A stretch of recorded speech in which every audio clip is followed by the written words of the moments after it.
Okay. So Edith, what is the name that you were born with?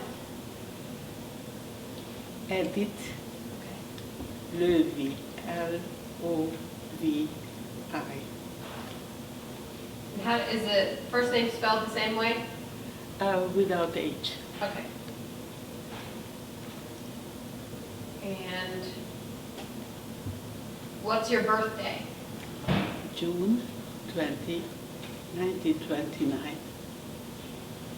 And where were you born? in Cluj, that's the capital of Transylvania.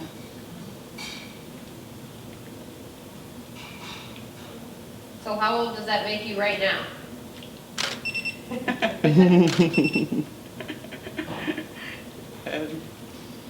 86. And what is your religious identity? I'm Jewish, not religious, but very Jewish. Okay. So now I'm just going to ask you to go ahead and start your story where it started. So I had a very good childhood until I was 14, past 14, at Cluj, which is a very civilized, nice place. We had botanical garden, opera, library, places to skate and ski. So, and also my mother was very ambitious of me. So I learned languages like French and German. I didn't do much with the German, but still. And violin. So it was an ideal childhood, but then the Germans came in March 1944 and took us all to sort of a ghetto, but it was not a ghetto, it was a brick factory for not too long, and then we were transported to Auschwitz. Auschwitz, a man with striped uniform came to my father and asked him, whose child is this? Is that yours? He said, that's mine. She is 16 and disappeared. And when I was asked how old I said 16, so I was saved, quote unquote, saved. And so I was with my mother, I was with my aunt, and but when we arrived to Auschwitz,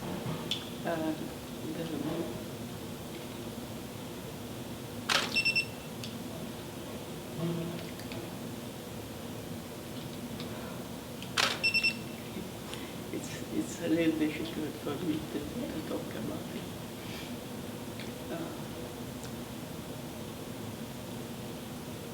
You could see fire coming out from the chimneys, huge fires, and a tremendous smell. And I heard about it from my school, that they are, that's the method of killing the Jews. So we said goodbye, mother, father, and me. But then the next thing was that when we descended from the wagon, then the man came and I was asked how old I am.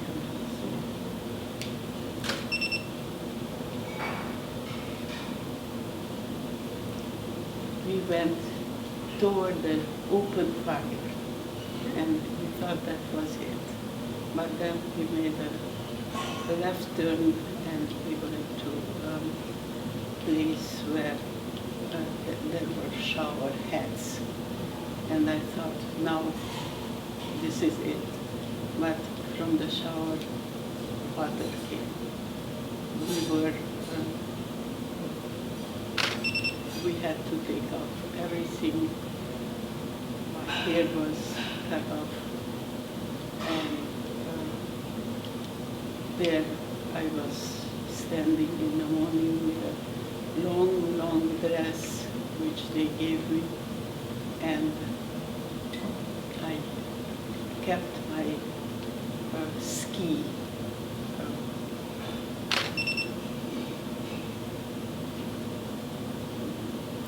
Not shoes, but ski boots. Not because I thought I'm going to ski, but I thought they were talking about the fact that we are going to work in Hungary, someplace in the agriculture. So I kept that, and I managed to keep that for a while. So then, in the morning, SS woman came with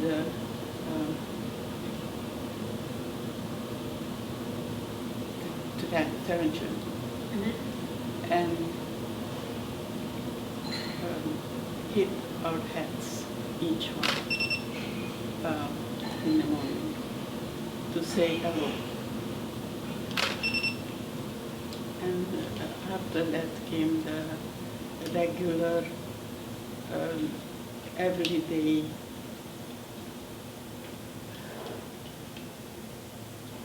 famine and not being able to sleep because sometimes it was raining and the rain came into the huts, and that was our terrible existence there in Auschwitz. I met my cousin, Eva, who was from Hungarian part, not Romania. But at that time, Transylvania, Cluj was Kolozsvár, it was Hungary. But when I was liberated and came back, it was already Romania. So I had a companion, my cousin, with whom I was talking about operas, because from the age of 7, I went to operas every week, and she was singing Hungarian songs, which sometimes I don't have a voice, but she has a very good voice. So we kept company to each other. But it was very difficult, and occasionally there was a so-called selection when the SS came in there right we were, and we had to stay in line and wait until go left, go right, go inside the hut, in the back of the hut, or go someplace else. And so we were lucky at that time, and we were all selected as to live. Another selection, when they selected us for work, because that was Lager C, where not even, they did not even tattoo us. We were going to go to work someplace else. And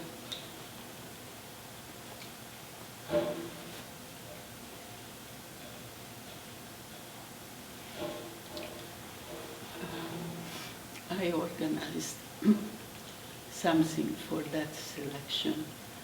I asked some acquaintances to stay where the row of women were designed to stay, with a broom and a pie, and I might be able to join them. So I joined them. It happened. It was very, very dangerous. And my mother was crying, and she was very, very upset. She didn't know that I will escape the selection. That was not a life-death thing. It was for work, but I knew that if I'm alone, I would have not been able to survive. So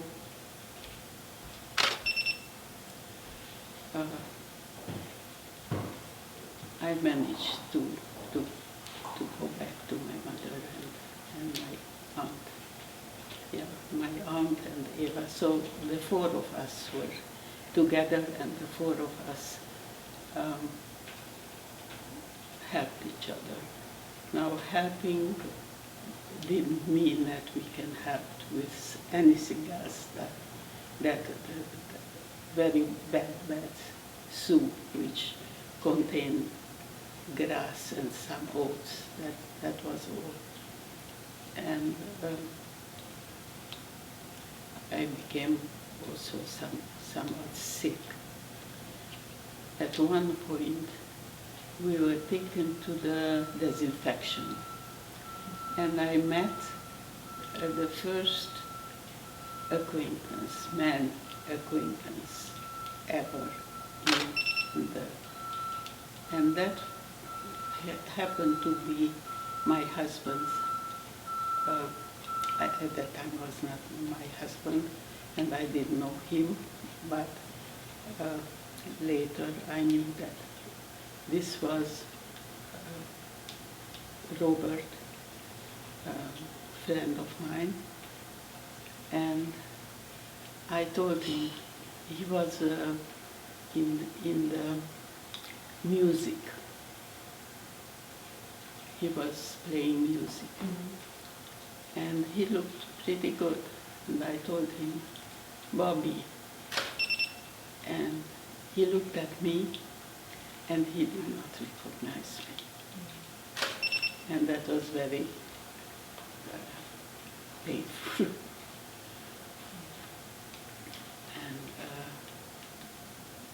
And in a few seconds, he recognized me, and he said, "That's you, Edith?" I said, "Yes." And so, but he did not survive. I survived, but he did not. And later I told my future husband, who is my husband for 68 years, that what has happened. And he said, "Tell me more." There is nothing more to tell. That was it. Mm-hmm. That was it. So I was very weakened. And at one point we were taken to another place, another lager mm-hmm. B, where again everything was taken away. We were naked, completely naked, and I thought, and we thought that is it again. But again we were taken to the disinfection, and we were transported away. We were transported to North Germany to a camp called Unterlüß, where we worked from 6 in the morning until 6 at night, doing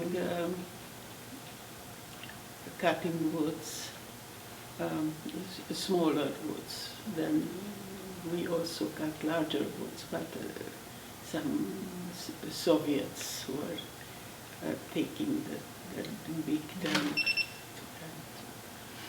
And it was very difficult. Again, I was sick. I survived. As I call myself, professional survivor. And at one point, the cook came in saying that you are liberated. We were very, very happy about that. But in the morning, German civilians came from the nearby, not city, but a small community, and took us to Bergen-Belsen, the most horrible place in earth.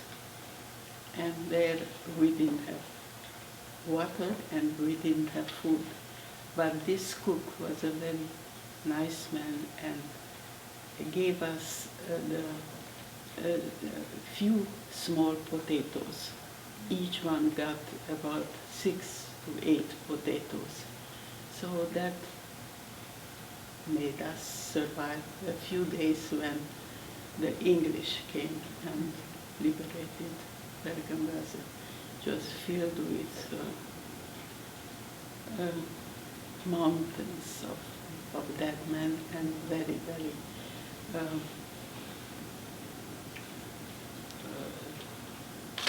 difficult place from the point of view of diseases. So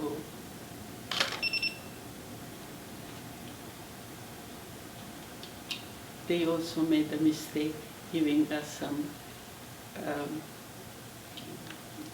food with beans and meat, and thousands of people died because we were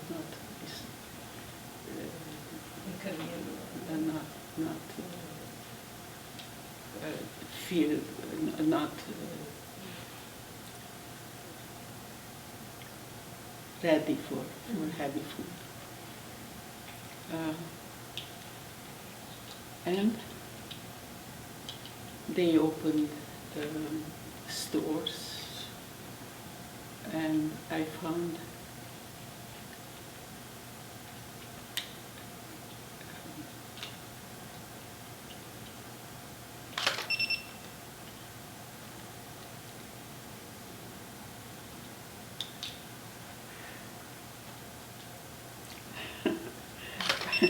when I lose my English and I revert to other languages. Okay. So finally we got a little stronger because we also were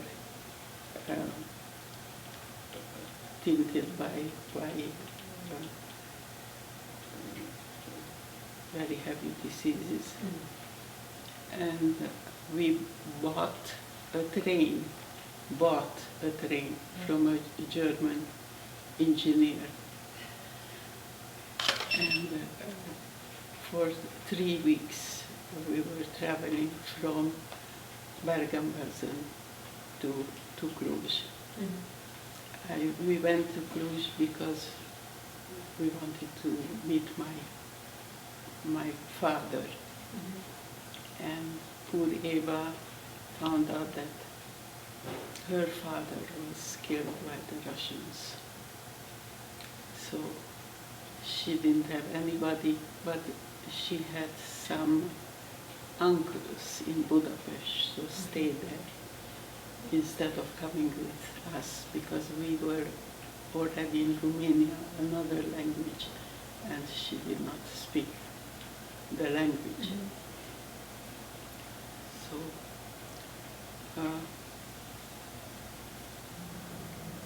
we are the only family of 3, not three of the families who survived, mother, child, and father, in Cluj, out of, at that time, 120,000.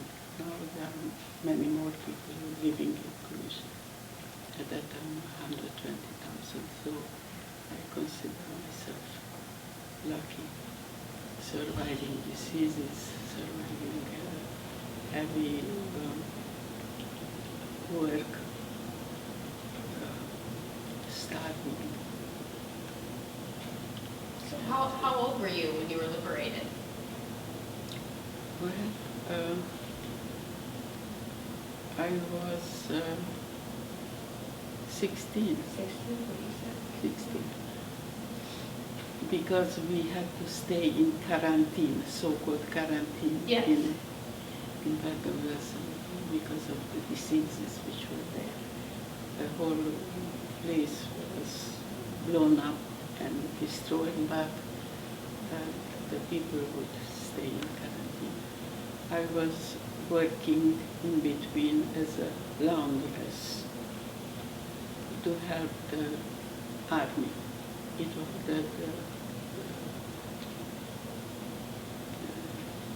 they needed some work. But I always forget to tell in my vita curriculum vitae that I was also a laundress. So what did you guys do after that? I went back to school. Where was that? Also in Cluj, Okay. where I was taken. And did you guys stay there for a few years? Yes, until I met my husband. Okay. And in 3 years, I became the wife of a diplomat in London.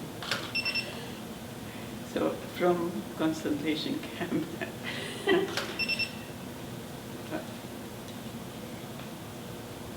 So how did you guys meet? It was a party, not a private party, a big party. And he saw me, we were in the same lyceum, the same high school. He was grade 8, and I was grade 1. And I was giving some recitation or something. And he recognized me, he came to me, and I was grown up by then. How did you guys end up in the U.S.? Well, he was a freedom fighter. He was detained by Hungarians, and then he was being a diplomat because of his merits, but not for long. In 1952, he was arrested and stayed in solitary confinement for 3 years and 3 months. And by that time I had one child, Anna, and I was pregnant. But I decided to keep the child. So when he was, Stalin died, and things were more lax, he was liberated and came home and saw one child. He saw that didn't change, Yeah. but in fact, this was Anna, who became 5 years old, and the little one was 1 year and 9 months old, whom he never knew of their existence. So he comes back, and then did you guys come here right away? No, No. we had to wait about 5 years until we came. And they didn't let us because we were not good people from their point of view. Egon was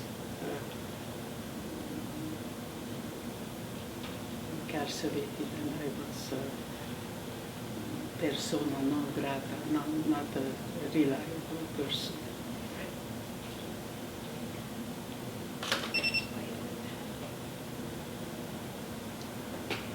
So then what year did you get to the US? 66, 67. And how old were your kids then? Still little? Yeah, no, not too little. Anna was 16 and Vera 13. It was difficult for them. It was difficult for me too. Not difficult for Egon, who was a professional, and he immediately was invited here at the university. So, but in a year I was going back to school, University of Pittsburgh, and they accepted me as a PhD because I had a philosophical degree, and I taught ancient history for 8 years. So they accepted me as graduate, and I finished earlier than anyone else. Not because of competition, but because of competing for myself. Yeah. So then you started teaching? I started teaching a few years, University of Pittsburgh, here and there, main university or Mount Lebanon, and then I got a job at the University of Carnegie Mellon University, where I taught 35 years until I broke my neck, and I was operated, and I had quite a few health problems since, but here I am. Yes.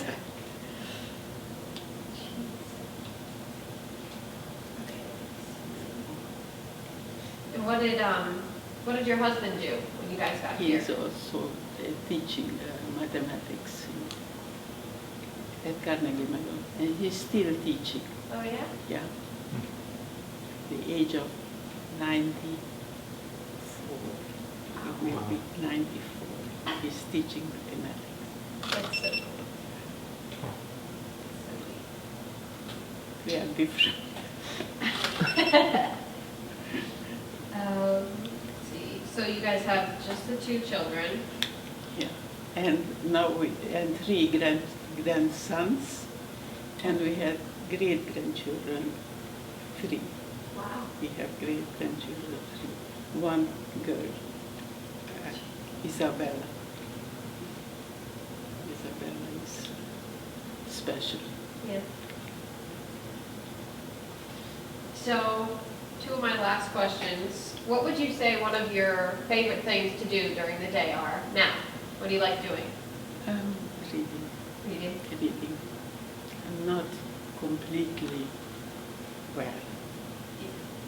I was operated in December with heart, and I got some not letters, but like cards from the Holocaust Center, for which I thank you. Yeah.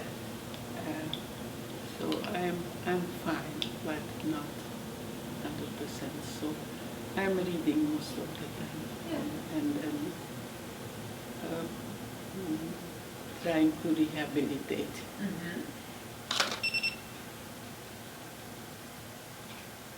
And last question. Would you say that your experience during the war held you back, or did it motivate you? motivated me. Yeah. Motivated me because immediately I started to go back to school and school for many years, then teaching many years.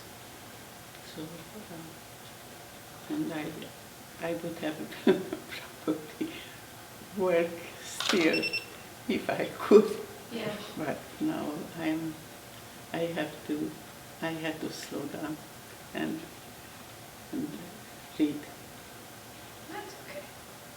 But I wrote 10 books. Is that about like art history?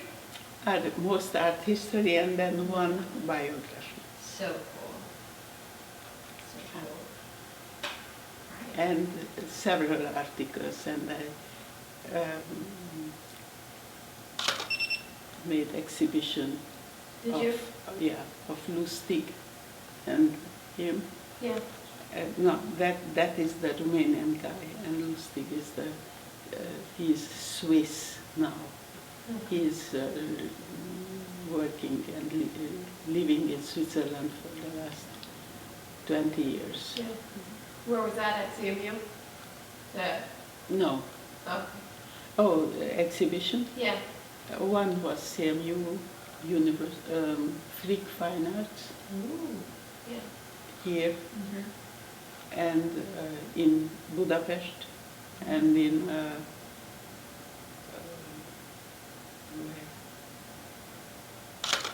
in New York. Wow. So I organized several exhibitions, and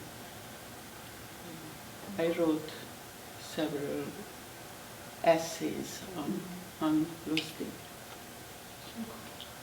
Yeah. And very accomplished. It was one exhibition here at Frick Fine Arts, Yeah. which was visited by 10,000 people. It was a very nice exhibition. Yeah. Cool. Yeah. So I've got all my information. Is there anything else that we should know?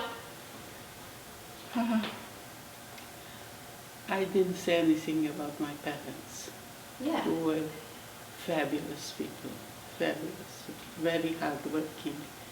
They provided me with anything when I was a child, and when I came back to Cluj and worked at Cluj when he was arrested, then they helped me morally and financially and in any way. They were the best parents I have heard of. So, and we try to be good parents also. Yeah. Did they stay over there, or did they come here, your parents? And they came over They here. came. Yeah. Very cool. Thank you for telling us. Yeah, sure. Yeah. Thank you. I'm sure well, you can read my book. Yeah. I was telling you about my studies, my research in my book, short, a little essay on Lustig also in my book, about some of my friends, and some of my